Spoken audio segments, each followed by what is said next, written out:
Salam alaikum, during Ramadan.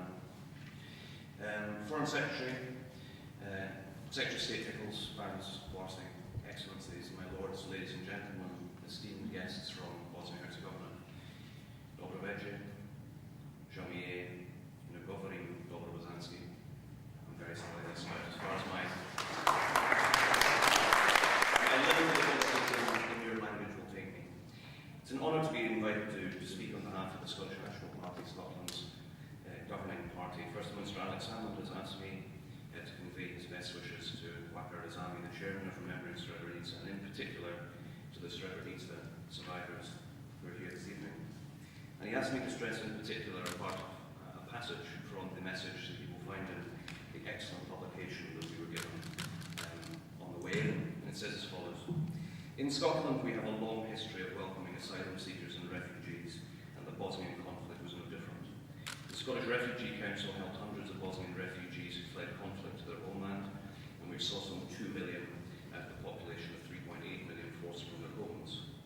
Scotland is a country where people of all faiths and none can live in peace.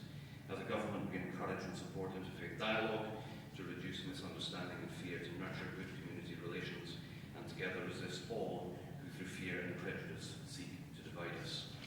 We're also determined that our young people learn to shape their future through awareness of the lessons from the past, including from the events such as the Srebrenica genocide. Our curriculum for excellence, that's what school children in Scotland learn through, is designed to help young people develop the capacity and knowledge they need to become responsible citizens, and it provides opportunities to enable all our young people to develop an understanding of and a respect and tolerance for other religions, races, beliefs and attitudes. In this respect, the genocide in Srebrenica and in other parts of the world must not be forgotten. I've got a particular personal connection to the conflict in the former Yugoslavia. In 1991, following my graduation from university, I started to work in Vienna. Lucky me. Had a great break at the turn of the year, and I was taken on as a news presenter and a reporter for the Austrian Broadcasting Corporation, the ORF, and soon also for the BBC. And my first real assignment within a week of starting was to be sent to the former Yugoslavia to cover the conflict. In a little less than a few hours, those of you who know that part of the world know how close everything is.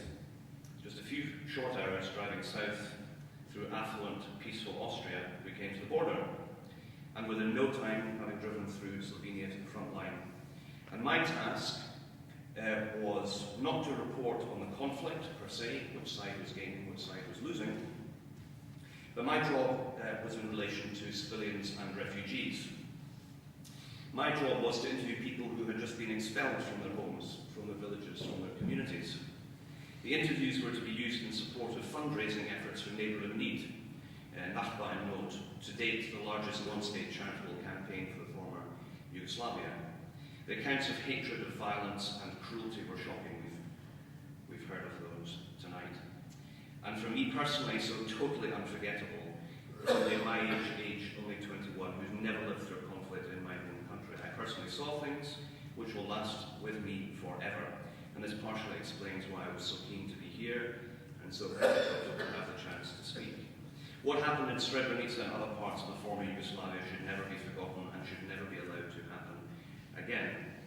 The decision by the European Parliament to designate the 11th of July is an appropriate way to ensure that we remind ourselves every year of what happened then, what has happened since, and often, we just heard about that, and often what has not happened since, and what still needs to happen, and boy, does a lot need to happen.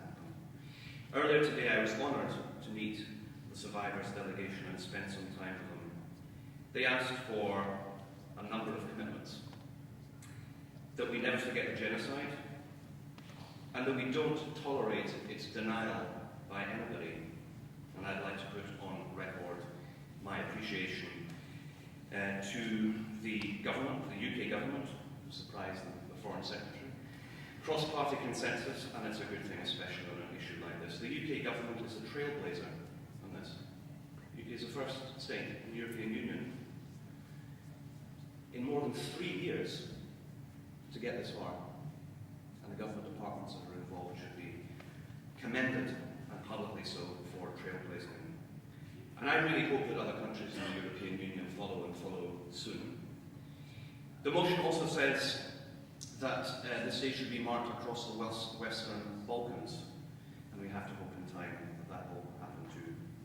In our own small way, we will try and see what we can do in Scotland too.